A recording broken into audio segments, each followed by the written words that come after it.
Estamos de regreso y les contamos ahora que se cumple un año de gestión de la vicepresidenta María Alejandra Vicuña para hablar precisamente sobre cuáles han sido los logros, los retos y además los futuros proyectos. Esta cartera de Estado vamos a recibir en los estudios de Telediario a la segunda mandataria. Muchísimas gracias por estar con nosotros, vicepresidenta. Su designación fue un voto de confianza muy importante por parte del presidente Lenín Moreno. De hecho, también un voto importante a la gestión que puede hacer una mujer en un cargo de alto liderazgo. ¿Le sorprendió esta designación, vicepresidenta? Bienvenida. Gracias por la invitación, un saludo a la audiencia. Efectivamente, no solo un voto de confianza y el apostar a la mujer ecuatoriana, creo que eso es importante reivindicar, pero sobre todo ser consecuente con esa enorme responsabilidad. Este 4 de octubre cumpliré un año desde el encargo del presidente, que como ustedes conocen, pues los 3 primeros meses desde el 4 de octubre fue el encargo de una enorme responsabilidad, que era precisamente hacer el seguimiento y la coordinación interinstitucional para la aplicación y el arranque del proceso de consulta popular, que el 4 de febrero, obviamente, con un triunfo contundente del sí en las 7 preguntas, luego vino la fase de seguimiento para la implementación. Acto seguido, obviamente, se enviaron los proyectos de ley derogatorias en el caso de plusvalía, se conformó la comisión técnica para el análisis y las coordenadas y las dimensiones respecto a la pregunta 7 sobre el Parque Nacional Yasuní. Ya desde el mes de junio está presentado el informe de esta comisión técnica al presidente de la República para su posterior envío a la Asamblea Nacional.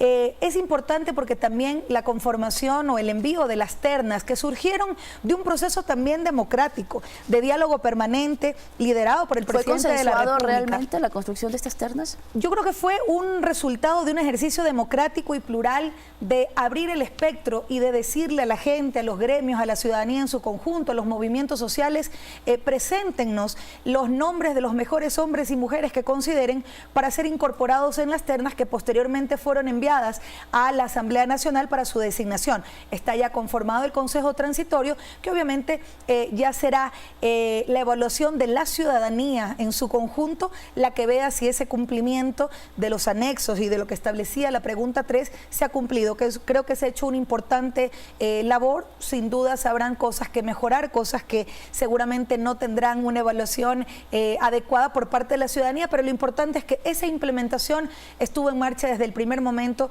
que ya se publicó en el registro oficial los resultados de la consulta popular.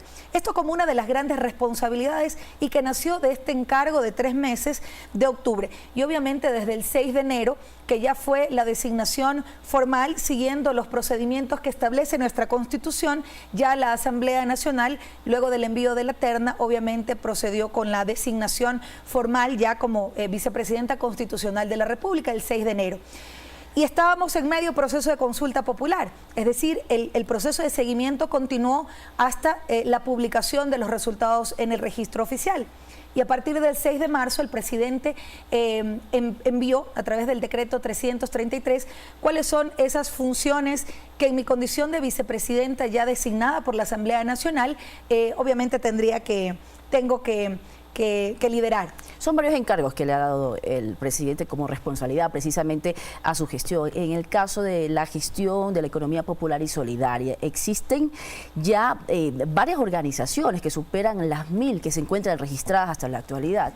Bueno, son muchísimo más de 1000. De hecho, están bordeando las 10.000 del registro para empezar un proceso de depuración importante de un sector que debemos tener claridad del panorama, es decir, quiénes son los de la economía popular y solidaria, tanto del sector real como del sector de finanzas populares y solidarias. Es un sector fundamental de la economía nacional. Alrededor del 64% de la población económicamente activa forma parte de este sector y el gobierno nacional le apuesta al fortalecimiento de este importante sector de la economía. Empezamos como una de las principales acciones del comité que presido para fortalecer la economía popular y solidaria. Empezamos primero nutriendo un comité, incorporando carteras de Estado tan importantes para este sector como por ejemplo el Ministerio de Agricultura, Acuacultura y Pesca, Turismo, Ministerio de Transporte, que antes no estaba estaban como parte del comité, cuando la EPS realmente es un eje transversal en todo el enfoque y la concepción del sistema económico nacional. Para activar la economía, pero además es la incorporación, por ejemplo, la incorporación de los GATS ha sido importante también. Sin dudas, firmamos el lunes anterior un convenio precisamente para que esa estrategia de fortalecimiento a nivel nacional desde las políticas públicas puedan permear en los distintos niveles de gobierno. La firma del convenio con GOPE como gobiernos provinciales, así como la Asociación de Municipalidades del Ecuador, pero también incorporando a otra función del Estado que juega un rol clave, que es la Superintendencia de Economía Popular y Solidaria. Creo que este convenio permite fortalecer la acción también en los territorios. Son tres esas estrategias o líneas de que tenemos desde el Comité para el Fortalecimiento de Economía Popular y Solidaria. El fortalecimiento desde lo institucional, pero para que llegue realmente al sector real y al sector de finanzas populares y solidarias, con acompañamiento de fondos no reembolsables para ampliar y mejorar las capacidades de las asociaciones, por ejemplo, o de los organismos de integración que son fundamentales, incorporando también elementos de incentivo y fomento a la economía popular y solidaria, pero también la capacitación, la asistencia técnica y el acompañamiento permanente. Y también el trabajo en territorio, porque mucho lo hemos visto nosotros a usted realizando, por ejemplo, estas ferias donde se incorpora precisamente a todos los emprendedores para poder mostrar a los ciudadanos cuáles son estos productos, además de abrir una línea de crédito de 30 millones de dólares hasta fin de año. Eso con el Banco del Pacífico, pero que se suma a los esfuerzos que desde la banca pública se han hecho. En lo que va del periodo de gobierno del presidente Lenín Moreno, se han colocado cerca de 1.200 millones de dólares en cerca de 280.000 operaciones crediticias a través de los distintos programas, fundamentalmente Minga Nacional Agropecuaria, pero también Impulso Joven, el crédito de desarrollo humano, es decir, a través de aquellos programas que llegan directamente al sector de la economía popular y solidaria. Y por supuesto que el acceso a crédito es otro complemento fundamental. Pero con beneficios especiales, específicos, porque muchos se quejan, por ejemplo, de que existen estos créditos para los emprendedores, para los microempresarios. Sin embargo, es difícil acceder, aunque sean proyectos que se generen desde el gobierno. Se necesitan garantías, por ejemplo. ¿Cuáles son los beneficios? Democratizar el acceso a crédito es una de las consignas permanentes que tenemos de cara al fortalecimiento de la economía popular y solidaria. Y es precisamente como, por ejemplo, ajustar mecanismos para que desde la banca pública y particularmente desde Ban Ecuador o, por ejemplo, desde la Corporación de Finanzas Populares y Solidarias, que como banca de segundo piso inyecta recursos al sector real de la economía popular y solidaria a través de las cooperativas de ahorro y crédito, que en lo que va del año de gestión más de 220 millones de dólares han sido colocados para beneficiar a miles y miles de socios de las distintas cooperativas de ahorro y crédito. Pero, ¿qué es lo importante? Uno de los componentes o uno de los objetivos que se logró precisamente para el sector de la economía popular y solidaria con la aprobación de la ley para el fomento de inversiones y estabilidad fiscal fue precisamente el incorporar que hasta el 50% de las utilidades de la banca pública puedan invertirse en el Fondo Nacional de Garantías para el sector de la economía popular y solidaria, que lo va a manejar la CONAFIPS. Esto es fundamental porque una de las demandas que tenemos generalmente en los territorios cuando hemos desarrollado tantas reuniones, talleres, trabajos con el sector real, es decir, con quienes hacen la economía popular y solidaria, que para nosotros es la fuente primaria de información para nutrir las políticas públicas, es precisamente acceso a crédito. Necesitamos facilidades para aquello. Por ello el Fondo Nacional de Garantías es sustancial, o el convenio que, por ejemplo, se firmara entre el CERCOP como el sistema de contratación de compras públicas y obviamente la CONAFIPS, para que solamente la orden de compra, del CERCOP pueda asumirla desde la CONAFIPS como una garantía para el acceso a crédito por parte del sector de finanzas populares y solidarias. Es decir, hemos venido desarrollando algunas acciones importantes a nivel de cambios importantes en reglamentos, en normativas, en firma de convenio que finalmente redunde en esto que nosotros tenemos con claridad. Fortalecimiento, capacitación y asistencia técnica y acceso a crédito con mejores condiciones. Ahora también, vicepresidenta, a su cargo tiene usted la atención de las zonas afectadas por el pasado terremoto. ¿De qué forma van avanzando las obras? Porque también había una preocupación, por ejemplo, desde Manabí y desde Esmeraldas, las provincias más afectadas por este terremoto, sobre obras que estaban prácticamente paralizadas, de que no avanzaban. ¿Qué ha sucedido? Bueno, primero incorporar la representación de Esmeraldas como una deuda pendiente que ha tenido el Comité de Reconstrucción con la hermana Provincia Verde, que fue seriamente afectada y que no tenía participación ni representación y que en el se sentían comité. desatendidos, además. Se sentía desatendido y era una aspiración legítima que logramos saldar con fue una de las primeras acciones, la incorporación como parte del comité a la provincia en representación de ella, obviamente a la prefectura de la provincia de Esmeraldas y por supuesto como invitado permanente a la gobernación, que articula todo el Ejecutivo desconcentrado. Uno de los grandes problemas eran todos los cuellos de botella, los nudos críticos que hemos encontrado. ¿Era burocrático? ¿Era burocrático precisamente estas trabas y estos cuellos de botella? ¿Qué sucedía? De todo tipo, burocráticos, técnicos, administrativos, legales, financieros, de todo. Lo que hemos logrado es con celeridad, pero con absoluta responsabilidad y transparencia, ir destrabando todos estos cuellos de botella que impedían que inversiones millonarias que estaban en obras que no llegaban al 50% o en algunos casos que tenían un avance del 70% y más, no podían ponerse a funcionar en beneficio de la gente. Una de las principales consignas es que toda obra inconclusa, que tiene una inversión millonaria del Estado ecuatoriano para beneficiar a las provincias de Esmeraldas y Manabí y que está inconclusa, se la concluye. Es el único camino. No puede ser que una obra inconclusa que atrás de ella tiene a decenas de miles de damnificados por el terremoto, de ciudadanos de Manabí y Esmeraldas que todavía no pueden ser atendidos. Por ello eso fue lo principal.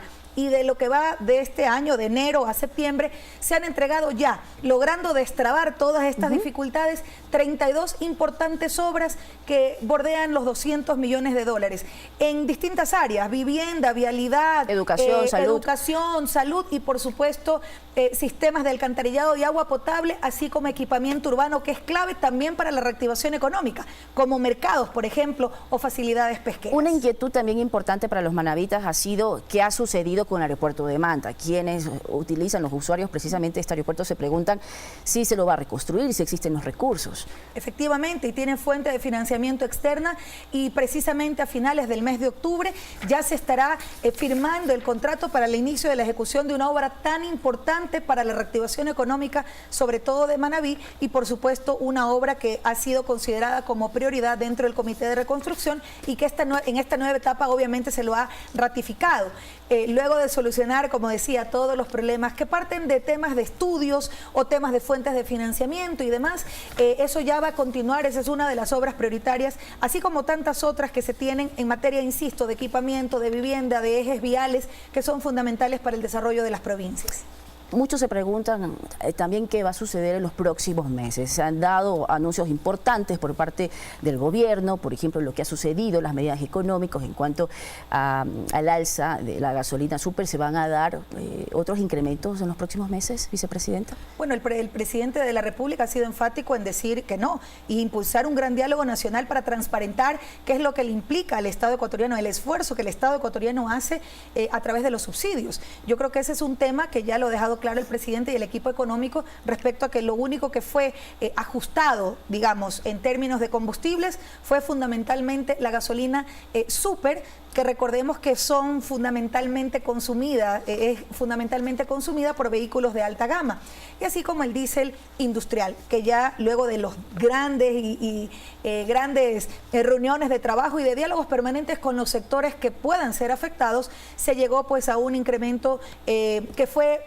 digamos, mayoritariamente consensuado con los distintos actores. Yo creo que, pero esto va de la mano con incentivos importantes, como por ejemplo la revisión, y seguramente ya en los próximos días el propio presidente anuncia, sobre todo para las provincias de Manabí y Esmeraldas, respecto, por ejemplo, a la eliminación del anticipo del impuesto a la renta, que ha sido una demanda del sector productivo de Manabí y Esmeraldas y que por supuesto constituye un elemento dinamizador también de la economía en los territorios. Así que son algunas noticias importantes que ya en su momento obviamente se las dará a conocer, pero el eje de reactivación económica y productiva en esta nueva etapa del Comité de Reconstrucción evidentemente cobra una principal relevancia, porque la reactivación económica y productiva es fundamentalmente una prioridad de nuestro gobierno, y las acciones, más allá de los incentivos, más allá de la inyección de recursos, sobre todo desde la banca pública para crédito productivo, para seguir ajustando mecanismos que permitan la gente, nuestros emprendedores, sectores, las asociaciones, las cooperativas de ahorro y crédito y demás, acceder precisamente a estos recursos para poder así impulsar los proyectos de emprendimiento de nuestra gente, que finalmente es a lo que nosotros le apostamos como gobierno nacional, porque creemos en el trabajo y en la capacidad de nuestra gente. Muchísimas gracias, vicepresidenta, por estar con nosotros y por conocer un poco más de cuáles han sido los resultados en este año de su gestión. Tengo que finalizar la entrevista, pero por supuesto tengo que aprovechar su presencia, que no es de siempre aquí en nuestros estudios. Quisiéramos conocer si existe ya precandidatos. El país estamos muy cerca de unas elecciones seccionales y muchos en diferentes provincias. Sobre todo, yo soy de Manabí, hay muchos que se preguntan, hay muchos precandidatos, pero no se sabe realmente quiénes tienen el respaldo del país. Lo mismo sucede en Guayas, con el prefecto, o en Guayaquil, con el alcalde. ¿Tienen ustedes ya precandidatos definidos? Estamos nosotros en un proceso de análisis absolutamente responsable, objetivo, pero sobre todo con los criterios del territorio. Casualmente, en horas de la tarde, el día de hoy, bueno, ha sido una jornada desde la mañana hasta la tarde, se analizaron por provincias, precisamente desde el movimiento Alianza País, los distintos precandidatos, los nombres, que las distintas encuestas dan una visión y un panorama claro de lo que ocurre en el territorio. Hemos tenido reuniones permanentes en el sitio, en las provincias, en los cantones, para que efectivamente la voz de las bases, la voz de la militancia, que debe de estar necesariamente en sintonía con lo que demanda la ciudadanía, los electores, la gente, la ciudadanía en general, se tomen las mejores decisiones. Nosotros haremos en las próximas semanas, yo calculo que no más allá de la próxima semana, anuncios importantes respecto a aquello que para nosotros constituye una prioridad. Impulsar un gran frente amplio progresista que aglutine las organizaciones políticas, los colectivos, los movimientos sociales que van en una línea de una propuesta programática de cara no solo a las elecciones del 2019, con proyectos claros de desarrollo local, sino también en un proceso, en un proyecto de largo aliento, en donde en este gran frente converjan efectivamente las organizaciones políticas que se identifican con la propuesta que estamos impulsando. Creo que hay muchos acercamientos importantes, en su momento ya oficialmente los daremos a conocer. Creo que hay valiosos hombres y mujeres, tanto de nuestras filas como de organizaciones fraternas, a los que sin lugar a dudas vamos a apoyar, porque creemos que es la mejor carta para impulsar el desarrollo local en los distintos territorios. Muchísimas gracias. María Alejandra Vicuña, vicepresidenta del Ecuador, con nosotros en el espacio de entrevistas de Telediario Estelar. Vamos con más noticias. Les contamos ahora que las empresas internacionales auditan el manejo de 5 proyectos petroleros que impulsó el gobierno del expresidente Rafael Correa. El secretario particular de la presidencia, Juan Sebastián Roldán, explicó que este trabajo busca determinar de manera objetiva si hubo sobreprecios o indicios de corrupción en su materialización. Son compañías de Estados Unidos, España